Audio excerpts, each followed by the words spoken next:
Clairel, donc, c'est un auteur, compositeur, interprète, originaire du Cameroun, ayant donc vécu aux États-Unis et ici au Canada.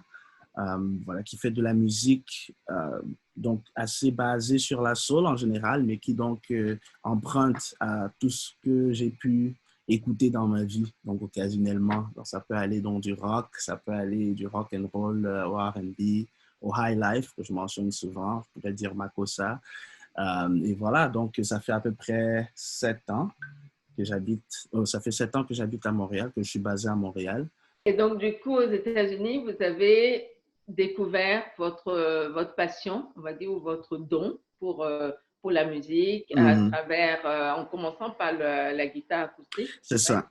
Oui, la guitare acoustique. Donc, puisque je chantais déjà depuis quelques années, d'apprendre et de faire la rencontre de la guitare acoustique m'a donné un outil supplémentaire pour, en fait, explorer ça, le chant. Donc, parce que là, je pouvais donc m'accompagner, donc essayer de nouvelles choses. Et donc, c'est ça, la guitare acoustique a été le premier pas dans cette direction-là, avant éventuellement de découvrir d'autres genres musicaux et puis, donc, de, de continuer dans cette voie-là puis de continuer jusqu'à aujourd'hui parce que c'est ce genre de j'aime aussi encore beaucoup ça juste jouer avec une guitare et chanter par-dessus. On est en plein dans le mouvement Black Lives Matter où Mm-hmm. c'est le monde entier et, se réveille, en tout cas, où Mm-hmm. prend conscience d'une situation extrêmement grave qui se déroule quand même depuis tant de nombreuses années aux États-Unis. Mm-hmm. Quel est votre sentiment par rapport à ça? Comment est-ce que vous, en tant que personne, mais aussi en tant qu'artiste, vous vous Mm-hmm. positionnez?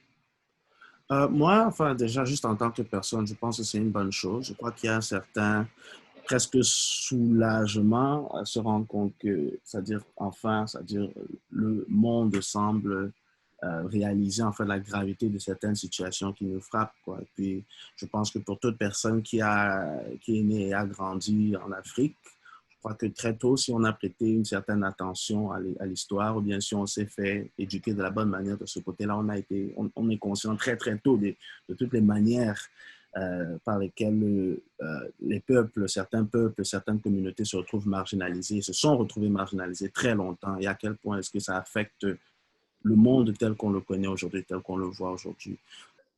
Quel message est-ce que vous, en tant qu'artiste afro-africain, américain, canadien, enfin multiculturel, et votre personnalité, votre musique, tout illustre cette diversité culturelle que Mm-hmm. vous portez bien. Quel message vous avez envie de faire passer parce que c'est quand même important votre parole? Moi, je dirais, et puis c'est juste un message en tant que personne, je ne pense pas qu'il d'avoir plus le droit de dire certaines choses en tant qu'artiste, mais en tant que personne, c'est-à-dire, je crois que nous devrions tous, c'est-à-dire, essayer vraiment de comprendre les autres points de vue qui sont très différents des nôtres. Déjà, ça, c'est la première chose. Mais aussi, c'est-à-dire, voilà, de considérer, de traiter les gens comme des personnes, quoi. Et donc, je crois qu'il y a certaines choses, si on a du respect pour l'humanité de quelqu'un, il y a certains traitements avec lesquels on ne peut tout simplement pas être d'accord. Quelles que soient les origines, quelles que soient les couleurs de peau, les religions, c'est-à-dire, voilà, c'est-à-dire à partir du moment où on veut traiter les gens comme des humains, euh, il y a certains traitements avec lesquels on ne peut pas être d'accord. Donc, je crois que ça, c'est un travail qu'on doit faire personnellement, quoi, dans nos propres consciences. Donc, c'est ce que j'inviterais tout le monde à faire parce que je sais que c'est quelque chose aussi que moi je dois faire.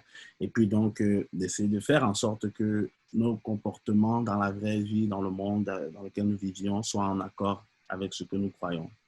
Si on se comprend tous un peu mieux, je crois qu'au final, c'est nous tous, hein, c'est nous tous, enfin, dans nos communautés individuelles qui gagnons. Oui. Tout à fait.